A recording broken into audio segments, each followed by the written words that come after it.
강혜신의 오늘의 미국.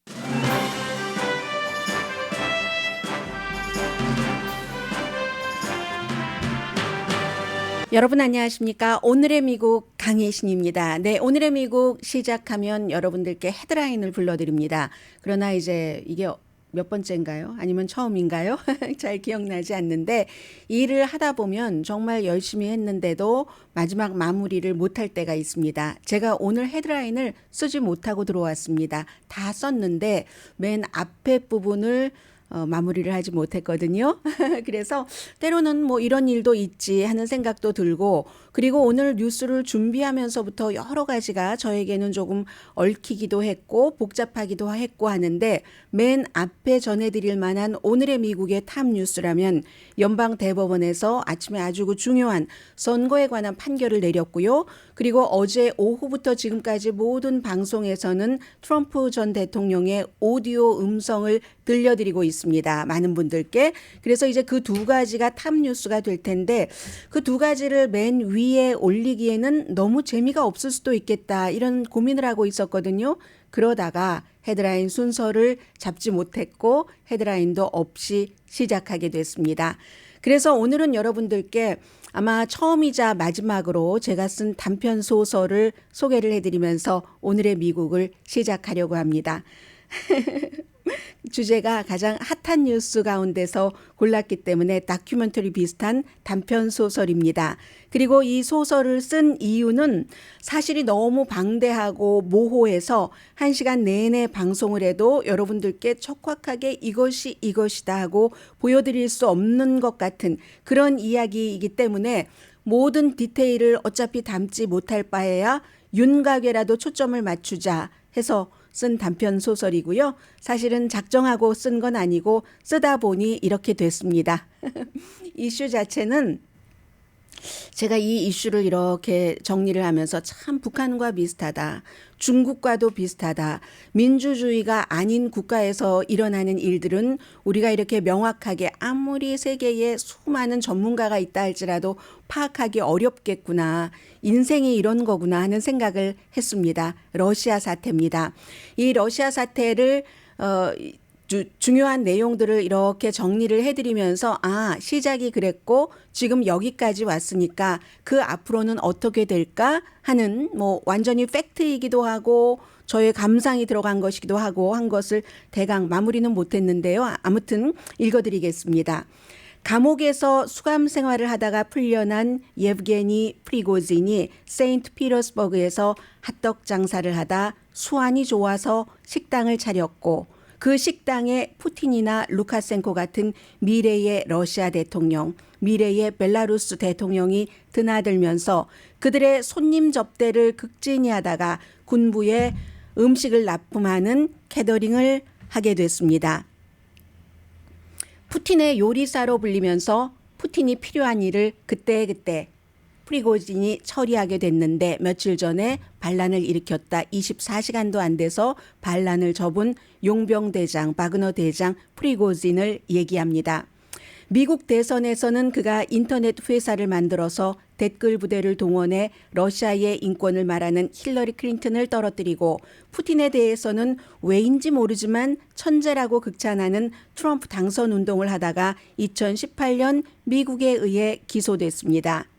용병을 만들어 아프리카와 중동에서 독재자를 돕는 폭력 부대로 일하기도 했고, 금이나 다이아몬드, 우라늄을 켜는 일을 하면서 경상도 사투리로 말하자면 억수로 돈을 벌고 푸틴의 배도 억수로 두둑하게 채워주다가 크림반도를 푸틴이 2014년도에 쳐들어갈 때는 역시 용병을 동원해서 쉽게 푸틴의 손에 크림반도를, 우크라이나 것을 넣어줬습니다.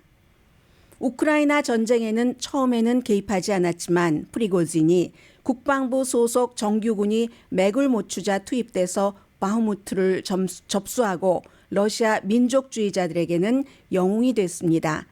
그 사이에 겨우 용병대장이었던 프리고진의 힘이 점점 커지자 국방장관이나 참모총장은 물론 푸틴 대통령도 그의 힘을 좀 빼야겠다, 이렇게 생각하고 용병을 국방부 아래 국방부 소속으로 두려는 계약을 하라고 지시했습니다. 클렘린이 프리고진을 옆으로 싹 밀어내려는 지시였습니다. 그러자 이미 자신이 국방장관보다 한 수 위라고 생각했던 프리고진은 그 계약으로 그들의 아래 들어가느니 힘을 되찾아야겠다고 결심을 합니다. 무지막지한 용병을 대동해서 크림반도에 쳐들어갈 때만 하더라도 용병은 죄수 출신이 아니었습니다. 그러나 우크라이나에 배치될 때의 용병은 5만 명 가운데 4만 명이 감옥에 있던 사람들입니다. 그래서 그 용병을 대동을 해서 국방장관과 합참의장을 해고하라면서 모스크바로 향했고 그 과정에서 일부 모스크바 정규군과 보안군은 싸워보지도 않고 프리고진 용병대에게 길을 터줬습니다. 워낙에 힘이 막강한 사람이기 때문에 푸틴과 거의 유일하게 독대를 자주 할 수 있는 사람이기 때문에 그 아우라가 있었던 거죠. 프리고진에게도. 그리고 러시아 주민들은 용병대와 프리고진을 스타처럼 대우했습니다.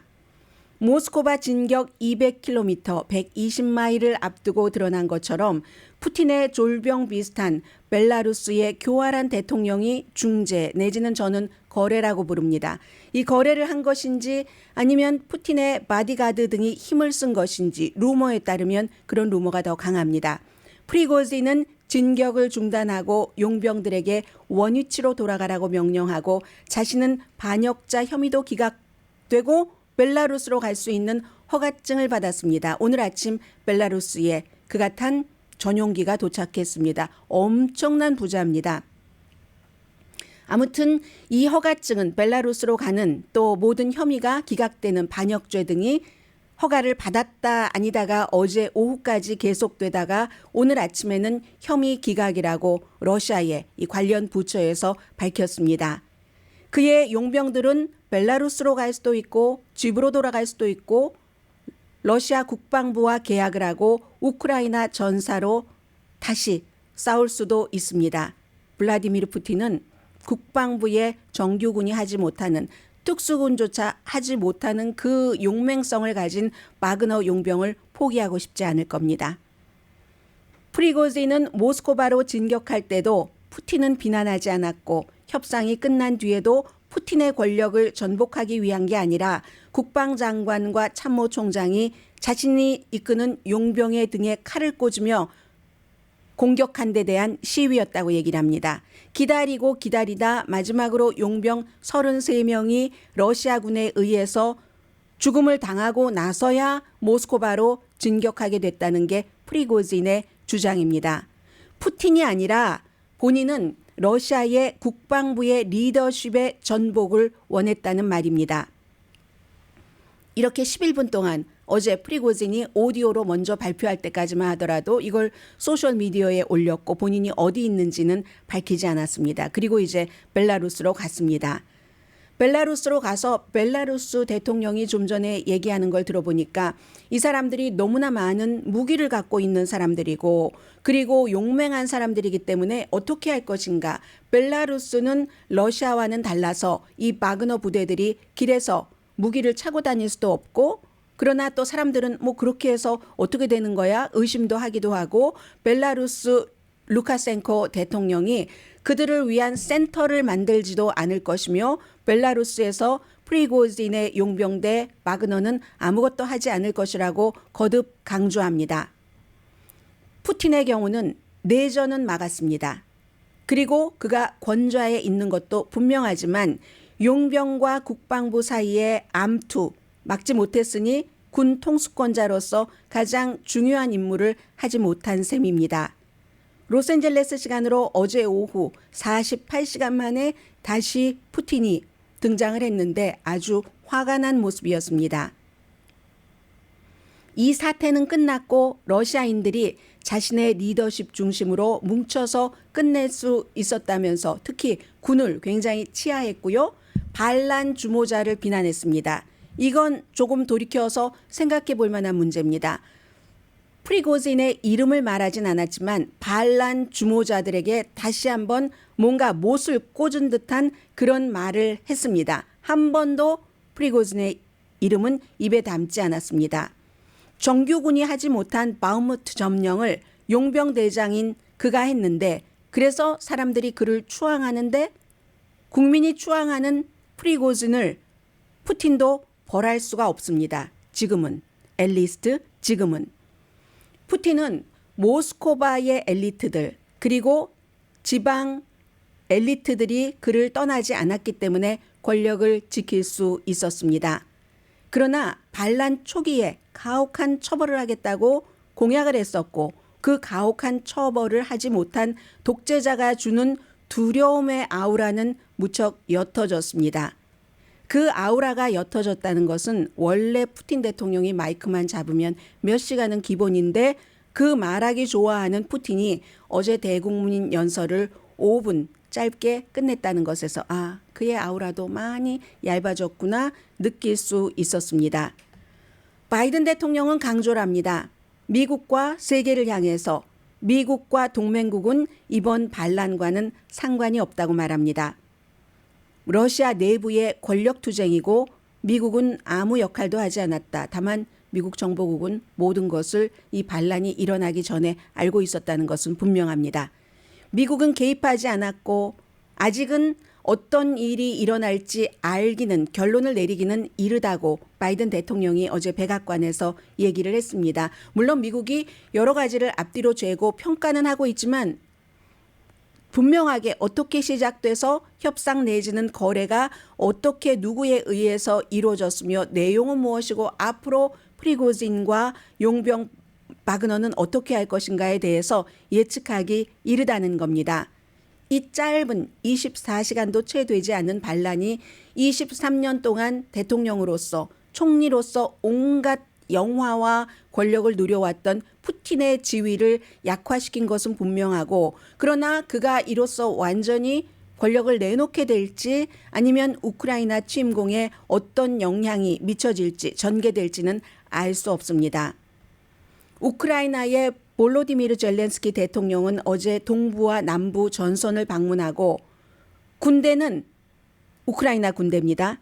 클렘린과 군 사령관들이 산만해진 틈을 타서 군 사령관들도 푸틴의 내부에서 일어나는 일을 정확하게 알 수가 없습니다. 바깥 사람들과 마찬가지로 아무리 미국의 정보국이 러시아의 국방부까지 도청한다 할지라도 최후의 그 마지막 선까지는 갈 수 없기 때문에 우크라이나도 알 수가 없고 우크라이나에 배치된 러시아의 사령관들도 이거 어느 줄을 잡아야 되지 줄타기만 하느라고 지금 정신이 없습니다. 이 산만한 틈을 타서 우크라이나가 바흐무트를 포함을 해서 러시아군을 공격하려고 하지만 전쟁은 그렇게 만만하지 않습니다.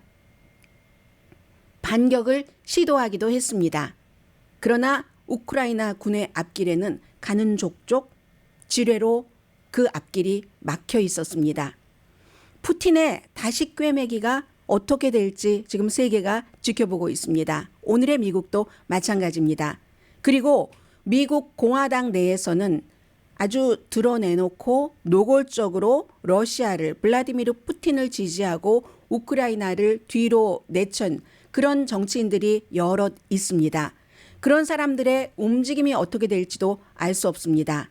또 전쟁이 길어지면 미국에서 다음 대통령이 누가 되느냐, 트럼프가 되느냐, 바이든이 되느냐에 따라서도 우크라이나와 러시아의 운명은 상당히 지금과는 달라질 수도 있습니다. 분명한 건 북한 내부에서 일어나는 일과 마찬가지로 우리가 어떠한 일이 어느 방향으로 가고 있는지 정확하게 알 수 없다는 겁니다.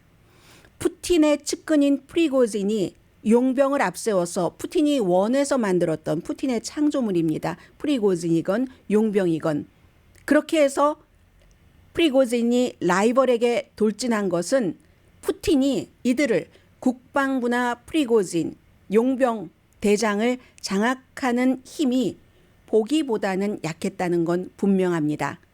키운 개에게 물릴 것이라는 또 물린 것이라는 워싱턴 포스트 칼럼니스트 맥스 부트 씨의 여기까진 그 말이 맞습니다.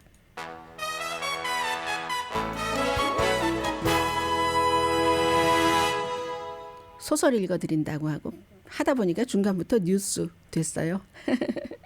잠시 뒤에 헤드라인부터 미국 뉴스 이어드립니다. 라디오 서울 방송 오늘의 미국 듣고 계십니다. 네, 오늘 헤드라인이요. 앞에 러시아 얘기는 말씀드렸었고 연방대법원이 선거구 재조정을 법원의 심의 없이 주의회에서 결정하려는 노스캐롤라이나주 케이스를 좌절시켰습니다. 선거를 보수적으로 컨트롤하려고 했던 노스캐롤라이나주 공화당의 패배입니다. 트럼프 전 대통령이 기밀 문서에 대해 기밀 문서고 기밀 문서가 해제되지 않았다고 말한 오디오 테이프가 공개돼서 거의 하루 동안 정치 탑 뉴스입니다. 플로리다주에서 가장 큰 경찰 노조가 론 디센티스 플로리다 주지사를 공화당 대통령 후보로 공식 지지했습니다. 악천후로 동부 지역에서 미 전국을 잇는 비행기편이 무더기로 취소되고 있습니다. 카톨릭계도 시끄럽습니다. 프란치스코 교황이 텍사스주 타일러 교구와 목소리 컸던 주교를 조용히 조사합니다. 테네시주의 또 다른 주교의 조기 사임도 받아들였습니다. 여기까지가 이제 여러분들께서 지금부터 들으실 뉴스인데요. 연방대법원에 오늘 아침에 6대3으로 내린 판결은 이건 이제 전국적으로 큰 영향을 미칠 수 있는 겁니다. 로스앤젤레스에 살고 계시는 분들은 로스앤젤레스 시의원 선거에서 한인타운을 조각조각 내서 어떤 한인 시의원을 내지 못하게 했었던 그런 어려운 일이 있었고 가장 이제 최근에 한인타운은 한데 뭉쳐졌는데 이런 일들이 최근 몇 년 사이에 공화당을 중심으로 게리맨더링이라고 하죠. 선거구 재조정이 특정 정당에 유리하게 조정되는 일들이 많이 일어났습니다. 노스캐롤라이나주에서도 어떻게 공화당이 다수당이 되고 나니까 이렇게 해보려고 했는데 법원의 심의도 없이 그러면 그렇게 하려고 할 때 법원의 소송 같은 것도 하는 곳도 있고 안 하고 무기력하게 주저앉는 곳도 있습니다. 노스캐롤라이나 케이스에서는 법원에 소송을 했기 때문에 연방대법원까지 갔는데 연방대법원에서는 주정부가 주의회가 연방선거에 대해서 선거구를 재조정하는 방식으로 개입할 수 없다. 그 전에 법원의 심의 과정, 판결 과정을 거쳐야 된다라고 판결을 내렸습니다. 6대3이니까 이건 보수 대법관 가운데서도 3명은 찬성을 했었다는 거죠. 6명 가운데서.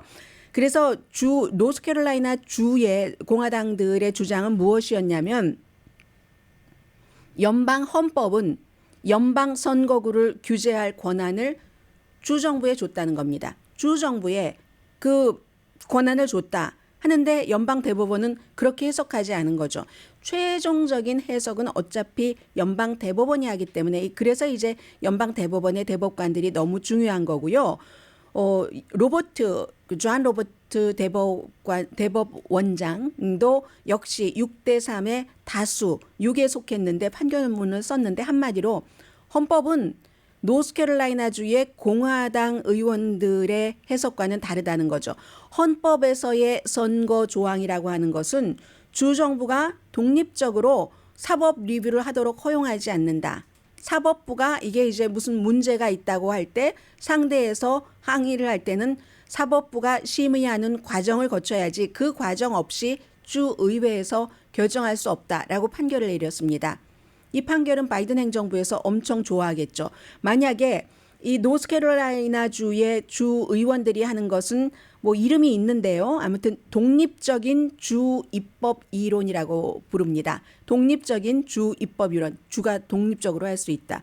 사법부의 검토, 리뷰 없이. 그런데 그렇게 될 경우는 바이든 행정부에서는 이 이론을 채택하면 전국의 선거 관리에 엄청난 혼란이 있다고. 그리고 이제 역시 뭐 행정부뿐만이 아니라 여러 반대하는 단체에서 이제 소송을 해서 내려진 결론인데 더군다나 이 결론이 어떻게 날지 왜냐하면 연방 그 대법원이 지금 6대3으로 보수가 다수이기 때문에 그리고 이걸 보수 공화당이 게리맨더링을 많이 잘하고 있으니까 그쪽으로 판결을 내리지 않을까 굉장히 염려를 했었던 만약에 이 바이든 행정부 입장에서 본다면 그랬던 케이스인데 이게 이제 오늘 결론이 내려진 거고요.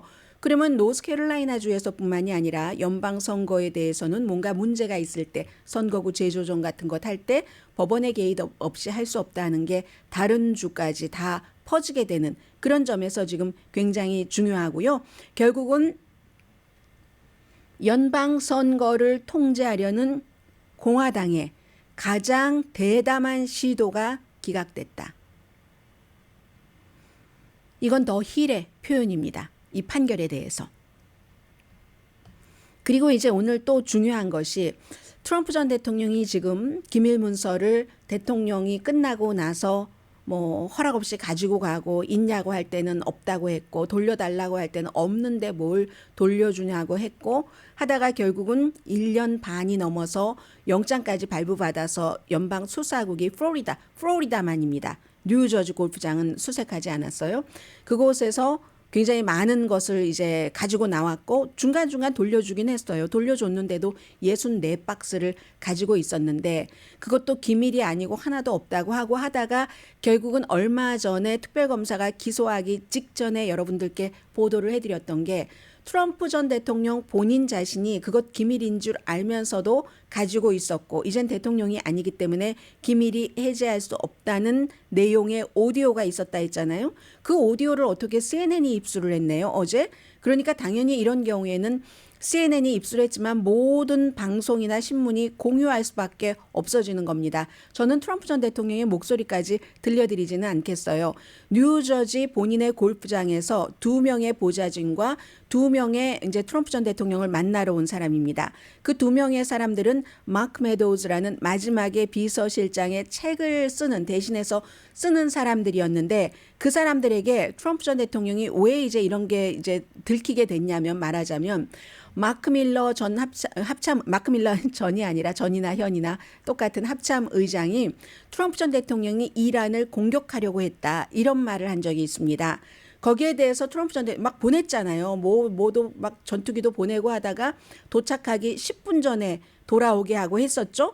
그런데 이제 나는 그 이란을 공격하라고 한다던가 이런 일이 없었다 하는 것을 주장하기 위해서 마크 밀러 그 사람들이 다 거짓말 치고 다니는 거야. 나는 그런 적이 없어 하는 것을 주장하기 위해서 마크 메도우즈라는 전 백악관 비서실장의 책에 그런 내용이 담겨지게 하기 위해서 주장하다가 이제 이런 말을 한 건데 봐봐 이게 이제 페이퍼가 있는데 이거 기밀이야 기밀 하면서 이 기밀 문서는 이거 내가 작성한 게 아니라 군이 작성해서 나한테 준 거야. 마크 밀러는 내가 이란을 공격하고 싶다고 말했는데 이거 지들이 작성한 거라니까 트럼프 전 대통령이 이제 이런 식으로 얘기를 한 겁니다. 그 마크 밀리 합참의장의 주장을 반박하기 위해서 하면서 이거 보세요. 하니까 아마도 이거 오디오라서 모르지만 보여줬다고 생각들을 하기가 쉽겠죠. See 하면서 대통령으로서 as a president 나는 이런 기밀을 가질 수 있었어. 그런데 이제는 가질 수 없어. 그렇지만 지금 이건 있잖아. 이건 기밀이야 라고 얘기를 하면서 이젠 대통령이 아니라서 기밀을 해지할 수는 없다라는 얘기까지 했습니다. 그러면 이건 이번에 기소된 37개 혐의 가운데서 뭐 스파이법 위반 뭐 등등해서 그게 31개고 하는데 여기서 대통령이 지금까지 말했던 그리고 기소되고 나서도 팍스와 인터뷰를 했잖아요. 아니 거기에 기밀이 어디 있었어? 해제할 기밀 문서는 하나도 없었는데 신문이고 잡지였고 기사였어. 연방정부는 아무튼 그 뒤에도 이러한 이것을 회수하지 않았답니다. 왜냐하면 이게 뉴저지에 있었기 때문에 플로리다만 수색을 했으니까. 그래서 박스에서 그렇게 말한 것이 사실은 거짓인 것으로 드러난 거고 본인은 기밀인 것도 알았고 그리고 그 기밀이 어떻게 해야지 해제된다는 과정도 알고 있었던 거죠. 생각만으로 대통령이 생각만 하느로 기밀이 해제가 되니까 내가 이걸 백악관에서 갖고 나오는 이미 해제야. 전에는 하나도 안 갖고 있다고 했다가 그게 드러나면 이미 해제된 거야 라고 얘기를 했는데 지금 이 오디오 테이프를 보면 그게 아니라는 것이 증명을 되는 거고 이걸 왜 중요하냐면 결국은 이 특별검사가 배심원들에게 설명을 할 때 이 사람이 기밀인 줄 알면서도 가지고 나왔다. 배심원들은 이제 설명을 듣고 어떠한 그 가이드라인에 따라서 유죄다 무죄다를 평결하는 거잖아요. 여기서 트럼프 전 대통령은 기밀인 줄 알고 갖고 나왔고 기밀이 해제되지 않는 것, 기밀이 해제되는 과정은 어떤 과정이고 지금은 불가능하다는 걸 알면서도 그걸 계속 킵했다 하는 게 첫 번째고요.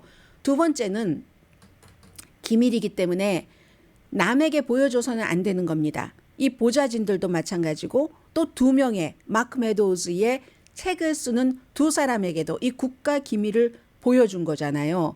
그래서 이게 이 2가지가 나중에 이제 재판을 할 때는 굉장히 중요해질 것이다. 이런 얘기고요. 트럼프 전 대통령은 이럴 때 한국이나 미국이나 똑같이 하는 얘기가 있습니다. 특검이 불법으로 그걸 유출했다. CNN이 뉴스원을 보호하기 위해서 어떻게 이 문건을 갖게 됐는지는 안 밝히겠죠. 안 밝힐 수 있을 때까지. 그런데 이럴 때 항상 뭔가가 밝혀지면 내가 그런 말을 한 게 아니야가 아니라 그런 말을 안 했다고는 안 하잖아요. 지금 트럼프 전 대통령이 그 기밀을 나를 혼내기 위해서 아니 검찰이 말이야 특별검사가 그런 걸 유출할 수가 있어? 라고 얘기를 하는데 이 잭 스미스 특별검사 보통 사람 아니거든요. 그래서 뭐 이 같은 것들도 항상 지금 이제 일단 기소되고 피고고 하면은 재판관이나 검사 측에도 함부로 말을 하면 꼭 나중에 벌 받습니다. 그것까지 다 이제 재량권이 있기 때문에 그래서 이제 이 부분은 트럼프 전 대통령 오늘 특검이 불법으로 유출했다. 만약에 특검이 불법으로 유출하지 않은 것이 증명되면은 거기에 이제 또 무슨 검사의 재량에 따라서 죄가 또 씌워지려면 씌워질 수도 있는 지금 그런 케이스입니다. 그리고 이 내용은요. 사실은 이 사람이 지금 제일 중요한 사람인지도 모릅니다. 제가 이 말씀을 드리는 이유도 2024년도에 트럼프 전 대통령이 될 것인가 말 것인가에 이게 뭐 어느 정도는 무당파에게는 영향을 미칠 수 있으니까 어제도 여론조사 나온 거 보니까 트럼프 전 대통령과 바이든 현 대통령 사이에서 트럼프 전 대통령이 약간 앞서갔습니다. 최근에 나온 매체인 더 메신저와 해리스라는 여론조사 많이 하는 기관이 공동으로 가장 최근에 6월 19일부터 23일까지 그것도 표본도 많아요. 한 2,800명 정도를 대상으로 여론조사했더니 지금 투표할 때 트럼프 45%, 바이든이 43%인가 그랬거든요. 그런데 무당파에서는 이게 조금 다릅니다. 다르고 이 공화당이든 민주당이든 거의 뭐 80% 이상 공화당은 트럼프, 80% 이상 민주당은 바이든 두 사람 다 마음에 안 들지만 그렇게 나오는데 무당파는 이 이제 중간중간 나오는 트럼프 전 대통령의 기밀 문서에 관한 것이라든가 그밖에 여러 법적인 문제에 대해서 신경을 쓰죠. 공화당이 귀를 막고 있다 할지라도 무당파는 그렇지 않습니다. 그래서 중요하고요. 그렇게 해서 중요할 때 참 이 사람의 인생도 기구합니다. 지금 40살밖에 되지 않았는데 이 사람에게 많은 게 달려 있을 수도 있어요. 이 케이스에는 트럼프가 대통령이 되느냐 마느냐 여기서 정말 유죄를 그 판결을 받고 유죄 판결 받으면 뭐 400년 뭐 감옥살이를 해야지 된다고 하잖아요. 기술적으로는 그렇지 않게 하겠지만 그래도 전직 대통령인데 어쨌든 뭐 그것도 나이브한 생각인지는 모르겠습니다만은 월트 나우타라는 사람 한두 시간 전까지만 하더라도 오늘 플로리다주 남부 그 마이애미 법원에 출두할 예정이었습니다. 이 사람은 트럼프 전 대통령이 대통령이었었을 때 백악관에서 발레이라고 해서 시종인 거예요. 사실은 굉장한 해군인 겁니다. 해군 경력 20년이에요. 가다가 최고로 가는 곳이 백악관이잖아요. 뭐 캘리포니아주에서 무슨 전투부대에 있었다가 조지아주에 또 무슨 부대였었죠? 잠수함 부대인가요? 잠수함 기지에 있었다가 캘리포니아주에서는 공격 전투기 편대에 있었고 그러다가 2001년부터 괌에서 태어났어요. 복무를 하다가 백악관으로 들어갔으니 얼마나 영광스러웠겠습니까? 백악관에 들어가서 하는 일은요. 전투부대, 잠수함 부대에서 하는 일과는 달리 트럼프 대통령 음식 중요하잖아요. 대통령이 먹는 건데 음식 담당했고 해서 딱 빨간 벨 누르면 다이어트 콕 대령했습니다. 집무실을 청소하는 거. 나 추워 코트 하면은 코트 주고 하는 시종 말레이를 하다가 결국은 이제 뭐 플로리다주까지 안 가도 되는데 본인이 원해서 간 사람입니다. 이 사람이 무슨 말을 하느냐 항상 트럼프 전 대통령 옆에 붙어 있거든요. 그래서 중요한데 이 사람도 6가지 혐의로 기소가 됐습니다. 거짓 진술 그리고 이제 이 플로리다주에서 여기서 저기로 그 박스를 기밀 서류 문서 박스를 날랐다고 하니까 사법방해 서류에 손을 댄 혐의 등등 아직까지는 트럼프 전 대통령 편인 겁니다. 그런데 오디오 테이프까지 이렇게 나오면 그 오디오 테이프를 누가 녹음했냐면 좀 전에 말씀드린 트럼프 전 대통령의 오디오 테이프는 트럼프 전 대통령 보좌진이 녹음한 거거든요. 왜 녹음을 했냐면 트럼프 전 대통령이 전 비서실장을 위해서 책을 쓴다고 하니까 뭔가를 얘기를 해주고 하는데 내가 얘기한 것과 꼭지 책에서 다르게 쓸까 봐 그때는 나는 그렇게 얘기하지 않았는데 하면서 보여주려고 본인의 결백을 증명하는 데는 이렇게 철저하고 국가 기밀 서류는 그렇게 가져가고 해서 아무튼 그랬던 건데 그 녹음을 한 사람이 있고 녹음을 했다는 것은 뭐 누구나 다 알 수 있어도 누군가가 누구에게 건네줬으니까 알겠지. 잭 스미스 같은 특별검사가 언론에 그걸 딱 더군다나 그것을 또 CNN 하면은 트럼프 전 대통령과 가장 앙숙인데 거기에 줬다고는 상식적으로 보여지지 않습니다. 아무튼 그래서 누군가 측근의 푸틴의 측근인 프리고진의 약간의 짧은 시간 동안의 배반처럼 트럼프 전 대통령 주변에서도 배반을 할 수밖에 없는 배반의 꽃을 피울 수밖에 없게 만드는 트럼프 전 대통령의 뭔가도 성향도 있을지 모릅니다. 왜냐하면 트럼프 전 대통령은 변호팀의 말을 듣지 않습니다. 변호사가 아닌 다른 사람이 그동안 계속 이거 대통령이 갖고 있어도 괜찮아요 하니까 갖고 있었던 것이고 지금 기밀 문서에 관한 변호사가 9명이나 되는데도 그 9명은 중간중간 이거 돌려줘야 된다. 법적인 것을 법을 다루는 사람이니까 했겠죠. 말 안 들었습니다.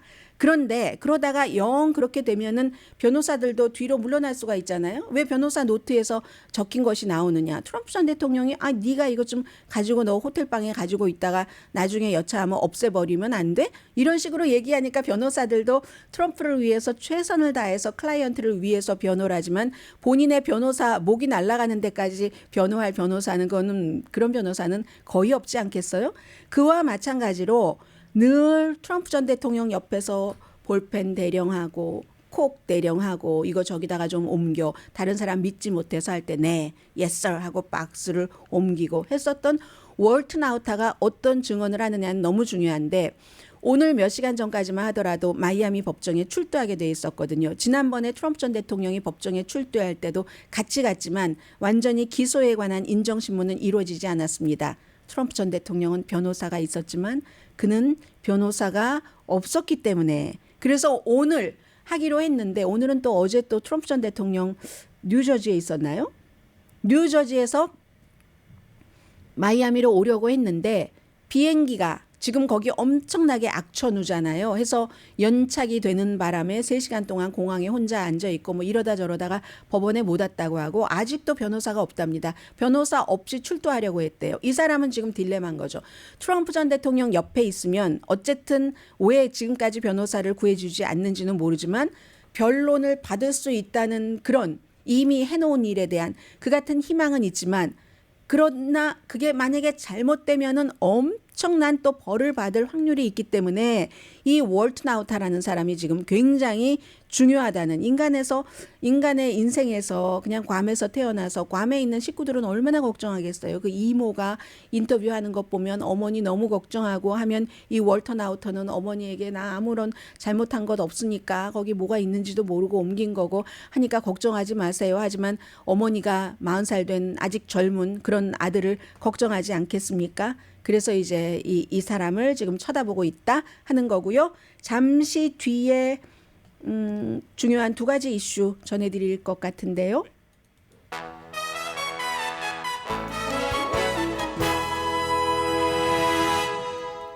라디오 서울 방송 오늘의 미국 듣고 계십니다. 먼저 뭐 동부만 악천후라고 해서 그쪽에 그 비행 스케줄만 지금 엉킨 게 아니라 전체적으로 마찬가지입니다. 오늘이요.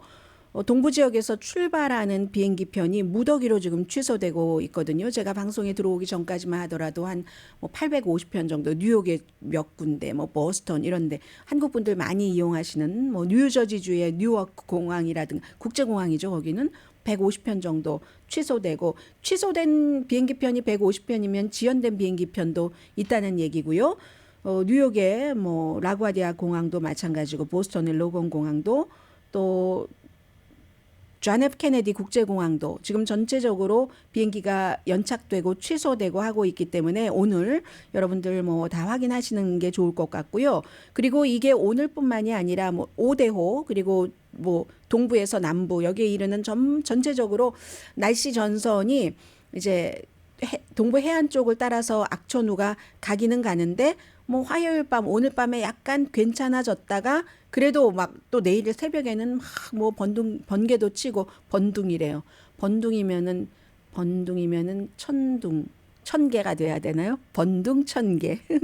천둥번개가 친다고 하는데 그래도 오늘보다는 내일 그 위험성은 조금 줄어든답니다. 해서 존 F 케네디 공항 이용하시는 분들도 많으실 텐데 뭐 지연 80건 취소된 비행기 편이 20편이랍니다. 그래서 폭풍 뭐 최근 며칠 동안 굉장히 여러 군데에서 많은 그 피해를 입혔고요. 토네이도 뭐 여기저기서 지금 일어나고 있습니다. 그런데 오늘 아침에 제가 끝까지 읽어보지는 못했는데 영국 신문 가디언을 보니까 가디언이 뭐 기후 변화에 대해서 날마다 하루도 빠지지 않고 열심히 기사를 씁니다. 아마 나중에 상 받을 거예요. 어디선가. 그런데 보니까 이 같은 그 기후 변화로 인해서 오늘과 같은 뭐 비행기의 연착이라든가 취소라든가 또 사람들이 엄청나게 고통받고 하는 확률이 5배나 높아진다는 보도를 하더군요. 또 플로리다주에서는 가장 큰 그 경찰 노조가 Benevolent Association이라고 하는데 뭐 여자 경찰도 있을 테고 남자 경찰도 있을 테죠. 3만 명 이상이랍니다. 그런데 트럼프가 아니라 이 누구죠? 론 디센티스 플로리다 주지사를 지지를 했습니다. 우리에게 더 확실한 선택은 없다. 미국에서 가장 유능한 주지사이기 때문에 이 사람을 공화당의 대통령 후보로 우리는 공식 지지한다. 특히 플로리다주에서 잘한 것, 펜타닐 사태를 잘 극복을 했고 그리고 이제 그게 많이 퍼지지 않게 했고 경찰 노조가 조금 부끄러운 말을 하네요. 우리 봉급을 많이 올려줬다. 중요하죠. 제일 중요할 수 있습니다. 솔직하게 얘기해줘서 고맙습니다. 예, 그런데 이제 주요 도시와 로스앤젤레스, 샌프란시스코 대표적입니다. 많은 커뮤니티에서 범죄가 늘어나고 있는데 이건 이제 공공보건 위험 이것을 그 선을 넘은 그 정도잖아요. 그런데도 이제 어느 곳에서는 아직도 뭐 경찰 기금을 삭감해야지 된다던가 이런 얘기들을 하고 있고 또 법 집행관을 희생양으로 삼는다. 이 얘기는 이제 많은 그 보수 매체에서 실제로 하고 있는 얘기이기도 한데 아니 그 백인 경관이 흑인 경관을 때리고 뭐 학대하고 하는 게 얼마나 된다고 그런 것만 쏙쏙 뽑아서 보도를 한다는 거예요. 근데 그렇지는 않습니다. 왜냐하면 통계가 말해주고 있기 때문에 정부 통계도 아니고 무슨 경찰 통계도 아니고 그런 것을 이제 통계를 내는 곳이 있잖아요. 그런 곳에서 기본적으로는 미국의 경찰이 도망가는 노예를 쫓아가는 사람으로 시작이 됐기 때문에 추노꾼으로 그 미스터 선샤인에만 추노꾼이 나오는 게 아니라 미국의 경찰이 추노꾼으로 시작이 됐기 때문에 그러한 것이 이제 바탕이 돼 있는 것은 사실이죠. 그런데 경찰의 입장에서 보면은 뭐 또 그렇지 않은 입장이 있잖아요. 여러분들 자녀분들도 경관을 하고 계시니까 다 아시는 것처럼 해서 법 집행관을 희생양으로 삼는다. 그러니까 이쪽의 말도 다 맞는 게 아닌 것 같고 이쪽의 말도 다 맞는 것은 아닌 것 같아요. 그에 비해서 디센티스 우리의 플로리다 주지사는 범죄와 싸우는데 정말 열심이었다라고 얘기를 합니다. 지난주에 이제 디센티스 주지사가 19일에 세크라멘토에 와서 기금 모금하고 샌프란시스코로 가서 뭐 게빈 뉴섬 주지사도 비난하고 시장도 비난하고 했잖아요. 이 샌프란시스코에 가서 아마 이 비디오 찍으려고 간 것도 하나의 이유인 것 같은데 1분짜리 비디오를 발표를 했습니다. 샌프란시스코가 완전히 실제로 그렇다고 해요. 저는 샌프란시스코를 최근에 가보지 않았는데 헤로인, 마리화나, 코케인 한 사람들이 길에 줄비하고 이게 이제 그 1분짜리 론 디센티스 플로리다 주지사면서 공화당의 대선 후보가 본인의 그 비디오에서 한 얘기입니다. 더 이상 샌프란시스코는 활기가 있는 도시가 아니다. 이 모든 것들이 왜 그러느냐. 좌파 정책 때문에 그렇다. 그러니까 사람들이 샌프란시스코 그 도시 머리에 꽃을 꽂고 가고 싶었던 그 아름다운 도시를 떠나지 정책이 중요해. 리더십이 중요해. 이렇게 이제 디센티스가 얘기를 했고요. 플로리다주에서는 론 디센티스 공화당에서 이제 가장 그 강력한 후보인 트럼프에 이어서 두 번째인 론 디센티스도 플로리다잖아요. 또 마이애미 시장도 출마하니까 공화당 대선 후보의 몇 분의 1입니까? 3사람이 플로리다주에서 출마를 합니다. 그 밖에 뭐 오늘 뭐 뉴욕타임스 보니까 인공지능이 특히 의료계에서 굉장히 활발하게 활용이 돼서 의사들이 서류 작성하는 것을 무척 줄여준다고 하고요. 그리고 뉴저지주의 뉴악 공립학교에서는 인공지능 과외 공부시키는 것처럼 선생님을 대신해서 이렇게 하는 것을 테스트하고 있다. 그런 내용들도 나오는데 저는 일단 여기서 다음으로 넘어가겠습니다.